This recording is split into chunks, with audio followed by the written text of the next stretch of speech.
पलवल जिले में अपराध लगातार बढ़ता जा रहा है, जिससे पुलिस की कार्यप्रणाली पर सवालिया निशान खड़े हो रहे हैं। अपराधी आए दिन हत्या जैसी वारदातों को अंजाम दे रहे हैं। ताजा मामला मुडकटी थाना क्षेत्र अंतर्गत सौंद गांव से सामने आया है, जहां एक महिला की निर्मम हत्या कर दी गई। हत्या से पहले महिला अपने घर से लापता हुई थी, जिसके बाद उसका शव घर के पीछे झाड़ियों में पड़ा हुआ मिला। मृतका के परिजनों ने पुरानी रंजिश के चलते अपने पड़ोसियों पर हत्या का शक जाहिर किया। मुडकटी थाना पुलिस ने मामले में अज्ञात के विरुद्ध हत्या का मुकदमा दर्ज कर जाँच शुरू कर दी है। मृतका के बेटे देवी सिंह ने बताया है कि उसकी मां गीता देवी 20 अगस्त की दोपहर घर से निकली थी और उसके बाद से लापता थी। उन्होंने हर जगह उनकी तलाश की, लेकिन उसका कुछ पता नहीं चला। 21 अगस्त को घर के बाहर एक खाली प्लॉट में नीम की लकड़ियों के ढेर के पास उनकी मां का क्षत विक्षत शव मिला।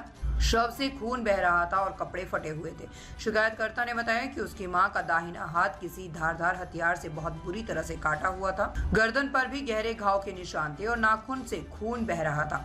कोहनी के पास भी चोट के निशान थे और पैरों पर भी प्रहार किए गए थे। शिकायतकर्ता ने संदेह जताया है कि किसी अज्ञात व्यक्ति ने उनकी मां की हत्या की है। मामले की गंभीरता को देखते हुए पुलिस ने शव को पोस्टमार्टम के लिए सरकारी मोर्चरी में भेज दिया है।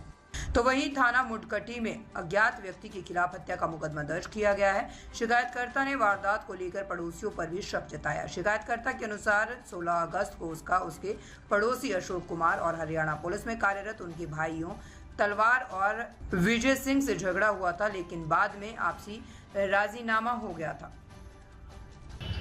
क्या नाम है? देवी सिंह।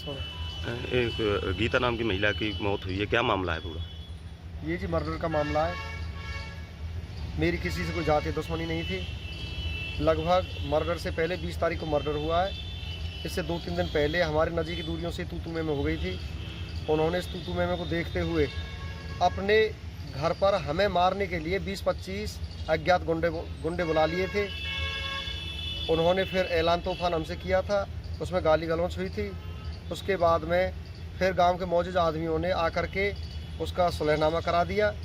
सुलहनामा कराने के बाद उन्होंने उससे पहले एक एप्लीकेशन दी थी हम पर छेड़छाड़ के लिए। उसके बाद में मैंने भी एक एप्लीकेशन मूव कराई थी। जब राजीनामा हो गया था तो हम दोनों ने एप्लीकेशन आपसी सहमति से वो ड्रॉ कर ली थी और राजीनामा हमारा हो गया था।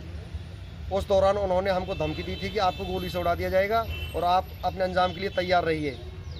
जब हमारा राजीनामा हो गया था तो हम बिल्कुल आश्वस्त हो गए कि घर का मामला है, आगे हमारे साथ कुछ भी घटना घटित नहीं होगी। इनमें जिनसे हमारा सुलहनामा हुआ था उनमें अशोक कुमार सन ऑफ वीर सिंह, तलवार Singh son of Veer Singh, Vijay Kumar son of हुकम सिंह। इनमें तलवार सिंह और विजय सिंह हरियाणा पुलिस में नूहू डिस्ट्रिक्ट में कार्यरत हैं। हमने इन पर कोई शक नहीं किया। हम सोच रहे थे कि घर का मामला निपट गया है। 19 और 18 तारीख को इन्होंने मुझे नहीं पता क्या किया क्या नहीं किया है। 20 तारीख को मेरी माताजी का सब मेरे घर के पिछवाड़े डेड बॉडी झाड़ियों में दबी हुई मिली। मैं चाहता हूं कि जिस किसी का भी इस मर्डर में हाथ है उसको बख्शा नहीं जाए और मेरे साथ न्याय हो। मैं खुद पेशे से एक अधिवक्ता हूं, बार एसोसिएशन होडल और पलवल में कार्यरत हूं।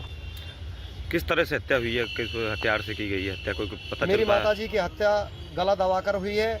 उनके दाएं हाथ पर किसी तेज धारदार हथियार से प्रहार किया गया है।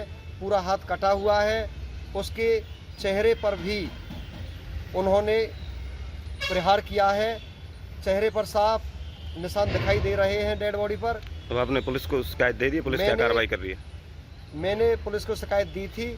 जैसे मुझे पता चला तो पुलिस मेरे साथ साथ ही मौके पर पहुंच गई थी।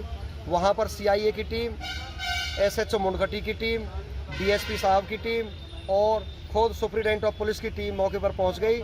जब उन्होंने मुआयना किया तभी मैंने डेड बॉडी को हाथ लगाया। उनके ही संरक्षण में हमने डेड बॉडी उठाई और तब उनको देखा।